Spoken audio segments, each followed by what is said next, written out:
चूहा और खरगोश की दोस्ती। चिक्की नाम का एक चूहा और बब्बू नाम का एक खरगोश बहुत ही अच्छे दोस्त थे। दोनों की दोस्ती पूरे जंगल में मशहूर थी।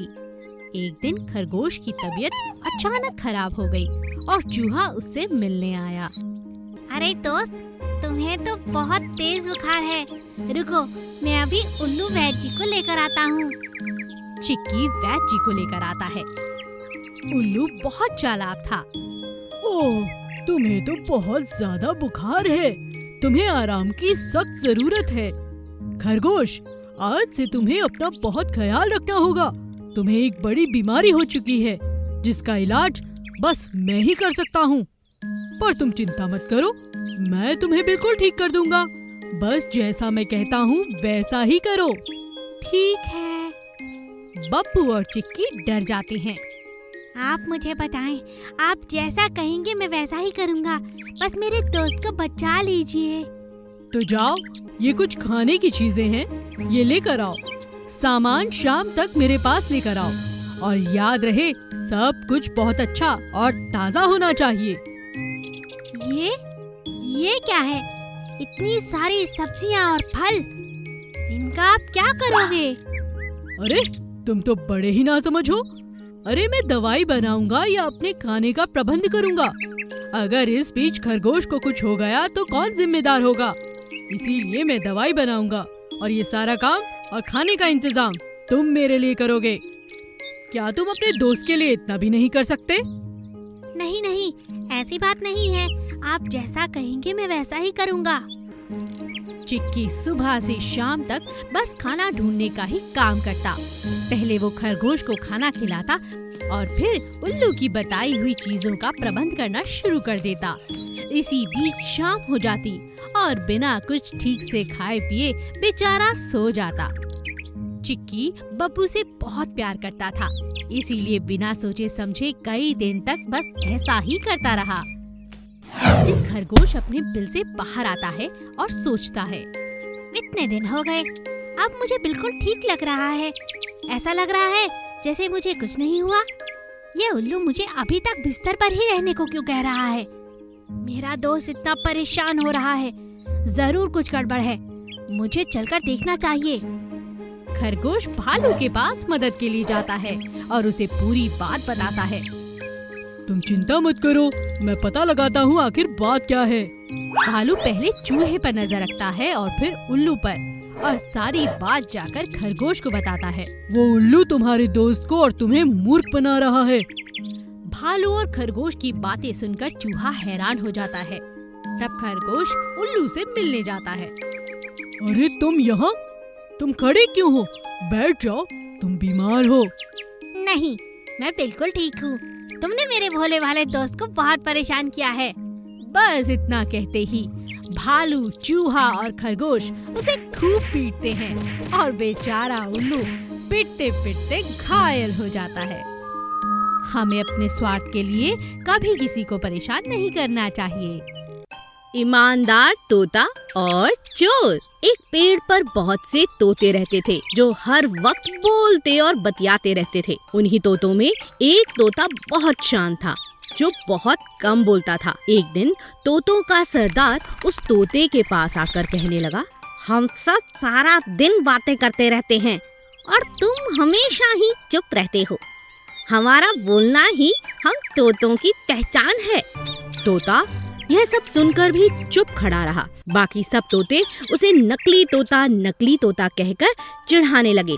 ये तो नकली तोता है, असली तोता तो खूब बोलता है। हाँ, ये नकली तोता है। एक दिन सरदार तोते की पत्नी बहुत उदास थी। सरदार तोते ने पत्नी से कहा, भाग्यवान, क्या हुआ? तुम क्यों चुप बैठी हो? स्वामी, कल ही मैं ताजी मिर्च लेकर आई थी। सोचा हम ये ताजी मिर्च को पकाकर खाएंगे, लेकिन मिर्चों को कोई चुरा कर ले गया है। सरदार ने सबको इकट्ठा किया और कहा, तुम सब में से कोई एक चोर है जिसने मेरे घर में से ताजी मिर्चें चुराई हैं। मेरी पत्नी ने बताया है कि उस तोते की चोंच लाल रंग की है। तभी एक तोता कहने लगा, सरदार, हम सब की चोंच तो हरी है। यह तो सिर्फ 2 ही तोते हैं जिनकी चोंच लाल है। हाँ, एक तो नकली तोता है और दूसरा बहुत बोलने वाला तोता है। दोनों तोतों को सभी के सामने बुलाया गया। सरदार ने पहले ज्यादा बोलने वाले तोते से कहा, बताओ, क्या तुमने चोरी की है? नहीं सरदार, मैं तो भोजन की तलाश में दूसरे जंगल गया था। पक्का नकली तोते ने ही चोरी की होगी। सरदार ने नकली तोते से पूछा, तुम बताओ, क्या ये सच है? तुमने ही चोरी की है? नहीं सरदार जी, मैं तो अपने घोंसले में सो रहा था। तभी सरदार ने दोनों के घर में तलाशी करने को कहा। ज्यादा बोलने वाले तोते के घर की तलाशी के दौरान उसके घर से मिर्चों के बीज मिले। सब इकट्ठे हुए। सरदार ने उस तोते को गुस्से में कहा, तुम्हें सजा मिलेगी। एक तो तुमने चोरी की, ऊपर से झूठ भी कहा। तभी नकली तोते ने कहा, सरदार जी, इसे छोड़ दीजिए, इसकी यह पहली गलती है, इसे माफ कर दीजिए। तब सरदार ने कहा, तुम इसकी जान बचा रहे हो, लेकिन इसने अपनी जान बचाने के लिए तुम्हारा नाम लिया है। हाँ, लेकिन मुझे इससे कोई शिकायत नहीं है। आखिर हम सब एक ही तो हैं, सबसे गलती हो जाती है। सरदार के साथ सब नकली तोते से बहुत खुश हुए। सब उसे बहुत प्यार करने लगे और ज्यादा बोलने वाले तोते ने भी उससे माफी मांगी। सब तोते खुशी खुशी एक साथ फिर से मजे के साथ रहने लगे। एक गांव में रमेश नाम का लड़का रहा करता था। वह बहुत ही आलसी था। वह बिना काम करे जिंदगी गुजारना चाहता था। एक दिन उसे सोता देख उसकी माँ उस पर जोर से चिल्लाई, सूरज सर पर आ गया, मगर इसका उठने का मतलब ही नहीं। इसने तो कसम खा रखी है कि पूरी जिंदगी इसने बिना काम के खाते पीते ही रहना है। माँ, तुम मुझ पर ऐसे ही चिल्लाती रहती हो। जब समय आएगा तो काम कर लूँगा। तभी वहाँ रमेश का दोस्त सुरेश आ जाता है और रमेश उसके साथ घर के बाहर चला जाता है। दोनों दोस्त एक पेड़ के नीचे बैठ जाते हैं। अंधेरा होने पर उन्हें पेड़ से आती हुई रोशनी दिखाई देती है। तभी वहाँ बैठा उन्हें एक महात्मा दिखता है। यह रोशनी इस पेड़ के पीछे बने जादुई घर से आ रही है। इस घर में जो चला जाता है उसे आराम मिलता है और कभी काम नहीं करना पड़ता। यह बात सुनकर रमेश बहुत खुश हो जाता है और अपने दोस्त सुरेश को छोड़कर उस घर में चला जाता है। कुछ दिन तो रमेश वहाँ खुशी खुशी बिताता है, क्योंकि वहाँ उसे सब चीजें आसानी से मिल जाती थी। परंतु कुछ ही दिनों के बाद उसे अपनी माँ और दोस्तों की खूब याद सताने लगती है।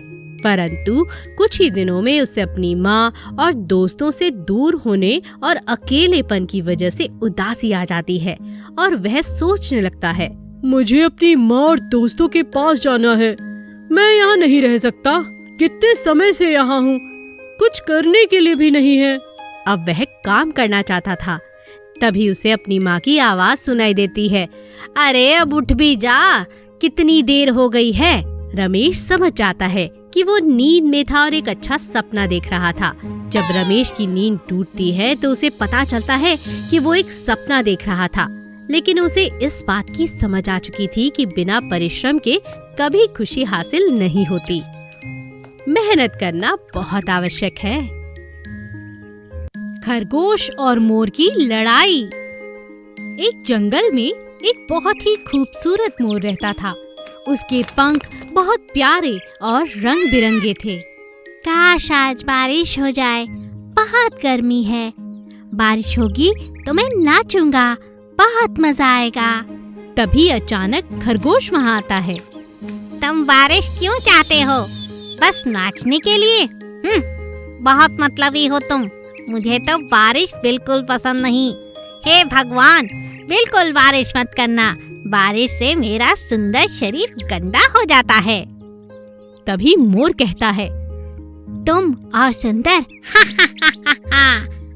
बस इतना कहते ही दोनों के बीच झगड़ा शुरू हो जाता है। तभी वहाँ पर बिल्लू भालू आता है और उनकी लड़ाई देखकर जोर जोर से हंसता है। तुम दोनों मूर्ख हो, इतनी सी बात पर लड़ रहे हो। भगवान उनकी नहीं सुनता जो हमेशा लड़ते हैं। भगवान तो खुश और शांत रहने वालों की ही बातें सुनता है। कुछ दिन बाद खरगोश खेतों में गाजर खा रहा था। तभी पेड़ पर बैठे मोर पर एक शिकारी निशाना लगाता है। वाह, कितना सुंदर मोर है, इसे मार डालता हूँ, इसके सारे पंख मेरे हो जाएंगे। शिकारी की बात खरगोश सुन लेता है और खरगोश चतुराई से शिकारी के पैर को अपने दांतों से काट लेता है और शिकारी छटपटाने लगता है। बचाओ बचाओ, अरे ये मेरे पैर पर किसने काटा? वह इधर उधर भागने लगता है। इसी बीच खरगोश ने समय पाया और मोर को चेतावनी दे दी। नीचे आ जाओ, ये शिकारी तुम्हारा शिकार करना चाहता है। चलो चलो भागो यहाँ से। मोर और खरगोश अपनी जान बचाकर वहाँ से भाग जाते हैं। तुम ठीक तो हो ना? मैंने शिकारी की बातें सुनी है। वो तुम्हारी सुंदरता से प्रभावित होकर तुम्हें मार डालना चाहता था, इसीलिए मैंने उसके पैर पर काट दिया और उसे घायल कर दिया। पर मैं आज तुम्हारी सुंदरता से प्रभावित हो गया हूँ खरगोश। क्या कहा? मैं और सुंदर? उस दिन तो तुमने कहा मैं सुंदर नहीं हूँ। नहीं नहीं, तुम बहुत सुंदर हो। तुम्हारा तन, तुम्हारा मन दोनों सुंदर हैं। दोनों मुस्कुराने लगते हैं। तभी खरगोश कहता है, हाँ, भालू की बात याद है मुझे। शांत और मुस्कुराने से भगवान हर बात सुन लेता है। तो आज से हम अच्छे दोस्त हुए। हाँ हाँ, क्यों नहीं, आज से हम दोनों अच्छे दोस्त हैं। और इस तरह दोनों पक्के दोस्त बन जाते हैं। हमें दोस्त बनाने पर विश्वास करना चाहिए, ना कि दुश्मन। Please subscribe.